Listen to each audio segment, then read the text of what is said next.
And Jesus entered the temple and drove out all who sold and bought in the temple. And he overturned the tables of the money changers and the seats of those who sold pigeons. He said to them, "It is written, my house shall be called a house of prayer, but you make it a den of robbers." And the blind and the lame came to him in the temple, and he healed them. But when the chief priests and the scribes saw the wonderful things that he did, and the children crying out in the temple, "Hosanna to the Son of David," they were indignant. And they said to him, "Do you hear what these are saying?" And Jesus said to them, "Yes. Have you never read, out of the mouth of infants and nursing babies you have prepared praise?" And leaving them, he went out of the city to Bethany and lodged there. In the morning, as he was returning to the city, he became hungry. And seeing a fig tree by the wayside, he went to it and found nothing on it but only leaves. And he said to it, "May no fruit ever come from you again." And the fig tree withered at once. When the disciples saw it, they marveled, saying, "How did the fig tree wither at once?" And Jesus answered them, "Truly I say to you, if you have faith and do not doubt, you will not only do what has been done to the fig tree, but even if you say to this mountain, 'Be taken up and thrown into the sea,' it will happen. And whatever you ask in prayer, you will receive if you have faith." And when he entered the temple, the chief priests and the elders of the people came up to him as he was teaching and said, "By what authority are you doing these things? And who gave you this authority?" Jesus answered them, "I also will ask you one question, and if you tell me the answer, then I also will tell you by what authority I do these things. The baptism of John, from where did it come? From heaven or from man?" And they discussed it among themselves, saying, "If we say from heaven, he will say to us, 'Why then did you not believe him?' But if we say from man, we are afraid of the crowd, for they all hold that John was a prophet." So they answered Jesus, "We do not know." And he said to them, "Neither will I tell you by what authority I do these things. What do you think? A man had 2 sons, and he went to the first and said, 'Son, go and work in the vineyard today.' And he answered, 'I will not.' But afterward he changed his mind and went. And he went to the other son and said the same. And he answered, 'I go, sir,' but did not go. Which of the 2 did the will of his father?" They said, "The first." Jesus said to them, "Truly I say to you, the tax collectors and the prostitutes go into the kingdom of God before you. For John came to you in the way of righteousness, and you did not believe him. But the tax collectors and the prostitutes believed him. And even when you saw it, you did not afterward change your minds and believe him." Hear another parable. There was a master of a house who planted a vineyard and put a fence around it and dug a winepress in it and built a tower and leased it to tenants and went into another country. When the season for fruit drew near, he sent his servants to the tenants to get his fruit. And the tenants took his servants and beat one, killed another, and stoned another. Again he sent other servants, more than the first, and they did the same to them. Finally he sent his son to them, saying, "They will respect my son." But when the tenants saw the son, they said to themselves, "This is the heir. Come, let us kill him and have his inheritance." And they took him and threw him out of the vineyard and killed him. When therefore the owner of the vineyard comes, what will he do to those tenants?" They said to him, "He will put those wretches to a miserable death, and let out the vineyard to other tenants who will give him the fruits in their seasons." Jesus said to them, "Have you never read in the scriptures, the stone that the builders rejected has become the cornerstone? This was the Lord's doing, and it is marvelous in our eyes. Therefore I tell you, the kingdom of God will be taken away from you and given to a people producing its fruits. And the one who falls on his stone will be broken to pieces, and when it falls on anyone, it will crush him." Hello, people. When the chief priests and the Pharisees heard his parables, they perceived that he was speaking about them. And although they were seeking to arrest him, they feared the crowds, because they held him to be a prophet. And again, Jesus spoke to them in parables, saying, "The kingdom of heaven may be compared to a king who gave a wedding feast for his son, and sent his servants to call those who were invited to the wedding feast, but they would not come. Again, he sent other servants, saying, 'Tell those who are invited, see, I have prepared my dinner. My oxen and my fat calves have been slaughtered, and everything is ready. Come to the wedding feast.' But they paid no attention and went off, one to his farm, another to his business, while the rest seized his servants, treated them shamefully, and killed them. The king was angry, and he sent his troops and destroyed those murderers and burned their city. Then he said to his servants, 'The wedding feast is ready, but those invited were not worthy. Go therefore to the main roads and invite to the wedding feast as many as you find.' And those servants went out into the roads and gathered all whom they found, both bad and good. So the wedding hall was filled with guests. But when the king came in to look at the guests, he saw there a man who had no wedding garment. And he said to him, 'Friend, how did you get in here without a wedding garment?' And he was speechless. Then the king said to the attendants, 'Bind him hand and foot and cast him into the outer darkness. In that place there will be weeping and gnashing of teeth. For many are called, but few are chosen.'"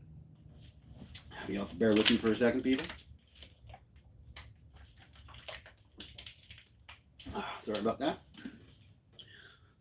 Then the Pharisees went and plotted how to entangle him in his words, and they sent their disciples to him, along with the Herodians, saying, "Teacher, we know that you are true and teach the way of God truthfully, and you do not care about anyone's opinion, for you are not swayed by appearances.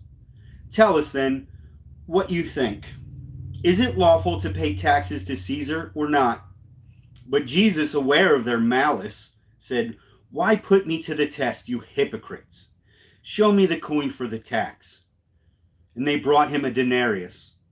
And Jesus said to them, "Whose likeness and inscription is this?" They said, "Caesar's." Then he said to them, "Therefore render to Caesar the things that are Caesar's, and to God the things that are God's." When they heard it, they marveled, and they left him and went away. The same day Sadducees came to him, who say that there is no resurrection, and they asked him a question, saying, "Teacher, Moses said if a man dies having no children, his brother must marry the widow and raise up offspring for his brother. Now there were 7 brothers among us. The first married and died, and having no offspring, left his wife to his brother. So too the second and third, down to the 7th. After them all, the woman died. In the resurrection, therefore, of the 7, whose wife will she be? For they all had her." But Jesus answered them, "You are wrong, because you know neither the Scriptures nor the power of God. For in the resurrection they neither marry nor are given in marriage, but are like angels in heaven. And as for the resurrection of the dead, have you not read what was said to you by God? I am the God of Abraham, and the God of Isaac, and the God of Jacob. He is not the God of the dead, but of the living." And when the crowd heard it, they were astonished at his teaching. But when the Pharisees heard that he had silenced the Sadducees, they gathered together, and one of them, a lawyer, asked him a question to test him. "Teacher, which is the greatest commandment in the law?" And he said to him, "You shall love the Lord your God with all your heart and with all your soul and with all your mind. This is the great and first commandment. And the second is like it. You shall love your neighbor as yourself. On these 2 commandments depend all the law and the prophets." Now while the Pharisees were gathered together, Jesus asked them a question, saying, "What do you think about the Christ? Whose son is he?" They said to him, "The son of David." He said to them, "How is it then that David in the Spirit calls him Lord, saying, 'The Lord said to my Lord, sit at my right hand until I put your enemies under your feet'? If then David calls him Lord, how is he his son?" and no one was able to answer him a word, nor from that day did anyone dare to ask him any more questions. Then Jesus said to the crowds and to his disciples, "The scribes and the Pharisees sit on Moses' seat, so do and observe whatever they tell you, but not the works they do. For they preach but do not practice. They tie up heavy burdens hard to bear and lay them on people's shoulders, but they themselves are not willing to move them with their finger. They do all their deeds to be seen by others, for they make their phylacteries broad and their fringes long, and they love the place of honor at feasts and the best seats in the synagogues and greetings in the marketplaces and being called rabbi by others. But you are not to be called rabbi, for you have one teacher, and you are all brothers. And call no man your father on earth, for you have one Father who is in heaven. Neither be called instructors, for you have one instructor, the Christ. The greatest among you shall be your servant. Whoever exalts himself will be humbled, and whoever humbles himself will be exalted. But woe to you, scribes and Pharisees, hypocrites! For you shut the kingdom of heaven in people's faces. For you neither enter yourselves nor allow those who would enter to go in. Woe to you, scribes and Pharisees, hypocrites! For you travel across sea and land to make a single proselyte, and when he becomes a proselyte, I might be screwing that up, you make him twice as much a child of hell as yourselves. Woe to you, blind guides, who say, if anyone swears by the temple, it is nothing. But if anyone swears by the gold of the temple, he is bound by his oath. You blind fools! For which is greater, the gold or the temple that has made the gold sacred? And you say, if anyone swears by the altar, it is nothing. But if anyone swears by the gift that is on the altar, he is bound by his oath. You blind men! For which is greater, the gift or the altar that makes the gift sacred? So whoever swears by the altar swears by it and by everything on it. And whoever swears by the temple swears by it and by him who dwells in it. And whoever swears by heaven swears by the throne of God and by him who sits upon it. Woe to you, scribes and Pharisees, hypocrites! For you tithe mint and dill and cumin and have neglected the weightier matters of the law, justice and mercy and faithfulness. These you ought to have done, without neglecting the others. You blind guides, straining out a gnat and swallowing a camel. Woe to you, scribes and Pharisees, hypocrites! For you clean the outside of the cup and the plate, but inside they are full of greed and self-indulgence. You blind Pharisee, first clean the inside of the cup and the plate, and the outside also may be clean. Woe to you, scribes and Pharisees, hypocrites! For you are like whitewashed tombs, which outwardly appear beautiful, but within are full of dead people's bones and all uncleanliness. So you also outwardly appear righteous to others, but within you are full of hypocrisy and lawlessness. Woe to you, scribes and Pharisees, hypocrites! For you build the tombs of the prophets and decorate the monuments of the righteous, saying, if we had lived in these days of our fathers, we would not have taken part with them in shedding the blood of the prophets. Thus you witness against yourselves that you are sons of those who murdered the prophets. Fill up then the measure of your fathers. You serpents, you brood of vipers, how are you to escape being sentenced to hell? Therefore I send you prophets and wise men and scribes, some of whom you will kill and crucify, and some you will flog in your synagogues and persecute from town to town, so that on you may come all the righteous blood shed on earth, from the blood of righteous Abel to the blood of Zechariah, the son of Berechiah, whom you murdered between the sanctuary and the altar. Truly I say to you, all these things will come upon this generation. O Jerusalem, Jerusalem, the city that kills the prophets and stones those who are sent to it, how often would I have gathered your children together as a hen gathers her brood under her wings, and you were not willing. See, your house is left to you, desolate. For I tell you, you will not see me again until you say, Blessed is he who comes in the name of the Lord. Be a little sip, sorry.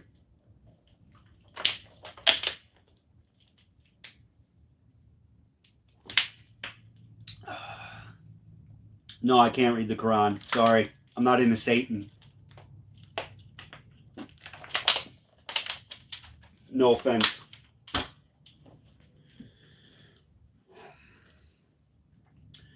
Jesus left the temple and was going away when his disciples came to point out to him the buildings of the temple. But he answered them, You see all these, do you not?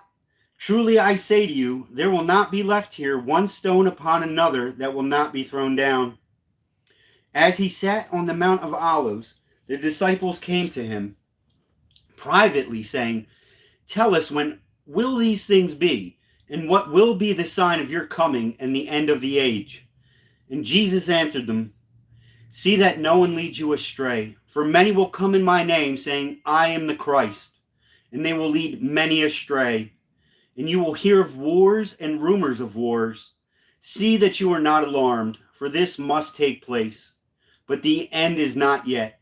For nation will rise against nation, and kingdom against kingdom, and there will be famines and earthquakes in various places. All these are but the beginning of the birth pains. Then they will deliver you up to tribulation and put you to death, and you will be hated by all nations for my name's sake.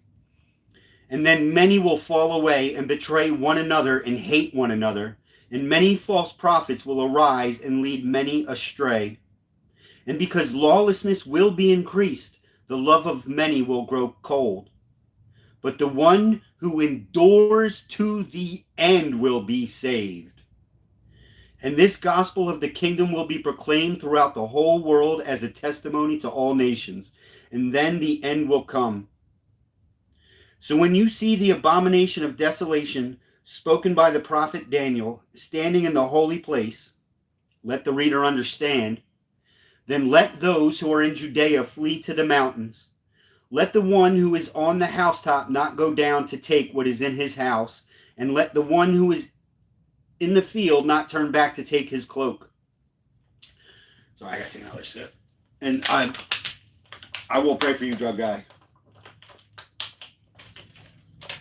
I should have said that earlier before I called the Quran thing about Satan. Anywho. And alas for women who are pregnant and for those who are nursing infants in those days. Pray that your flight may not be in winter or on a Sabbath, for then there will be great tribulation, such as has not been from the beginning of the world until now. No, and never will be. And if those days had not been cut short, no human being would be saved. But for the sake of the elect, those days will be cut short. Then if anyone says to you, Look, here is the Christ, or there he is, do not believe it. For false Christs and false prophets will arise and perform great signs and wonders, so as to lead astray, if possible, even the elect. See, I have told you beforehand, so if they say to you, Look, he is in the wilderness, do not go out. If they say, Look, he is in the inner rooms, do not believe it. For as the lightning comes from the east and shines as far as the west, so will be the coming of the Son of Man. Wherever the corpse is, there the vultures will gather. Immediately after the tribulation of those days, the sun will be darkened, and the moon will not give its light, and the stars will fall from heaven, and the powers of the heavens will be shaken. Then will appear in heaven the sign of the Son of Man, and then all the tribes of the earth will mourn, and they will see the Son of Man coming on the clouds of heaven with power and great glory. And he will send out his angels with a loud trumpet call, and they will gather his elect from the four winds, from one end of heaven to the other.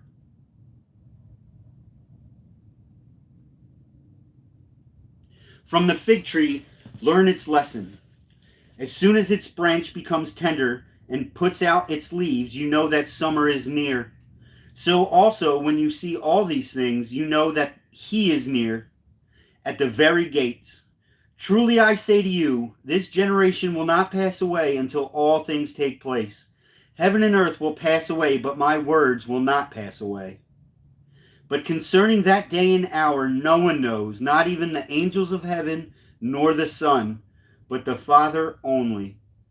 For as were the days of Noah, so will be the coming of the Son of Man. For as in those days before the flood, they were eating and drinking, marrying and giving in marriage, until the day when Noah entered the ark, and they were unaware until the flood came and swept them all away. So will be the coming of the Son of Man. Then 2 men will be in the field, one will be taken and one left. 2 women will be grinding at the mill, one will be taken and one left. Therefore stay awake, for you do not know on what day your Lord is coming. But know this, that if the master of the house had known in what part of the night the thief was coming, he would have stayed awake and would not have let his house be broken into. Therefore you must also be ready, for the Son of Man is coming at an hour you do not expect. Who then is the faithful and wise servant, whom his master has set over his household, to give them their food at the proper time? Blessed is the servant whom his master will find so doing when he comes. Truly I say to you, he will set him over all his possessions.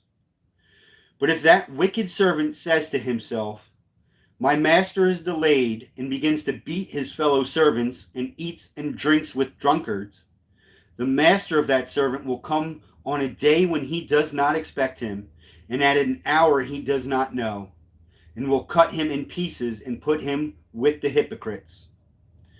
In that place there will be weeping and gnashing of teeth.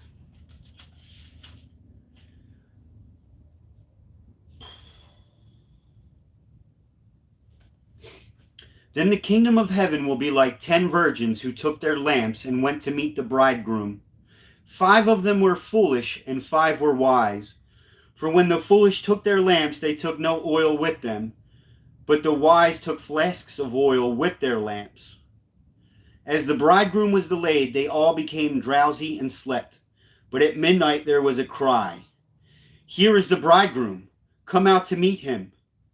Then all those virgins rose and trimmed their lamps. And the foolish said to the wise, give us some of your oil, for our lamps are going out.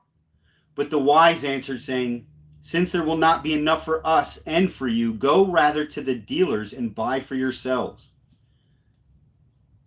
And while they were going to buy, the bridegroom came, and those who were ready went in with him to the marriage feast, and the door was shut. Afterward the other virgins came also, saying, Lord, Lord, open to us. But he answered, truly I say to you, I do not know you. Watch therefore, for you know neither the day nor the hour. Well, I quite enjoyed that. Thank you to the 3 people who stuck around and are still watching. Did I know that Jesus, peace be upon him, is mentioned in the Quran, and that Mary is mentioned in the Quran in his entire chapter? Yeah, I know that. I also know it denies the crucifixion.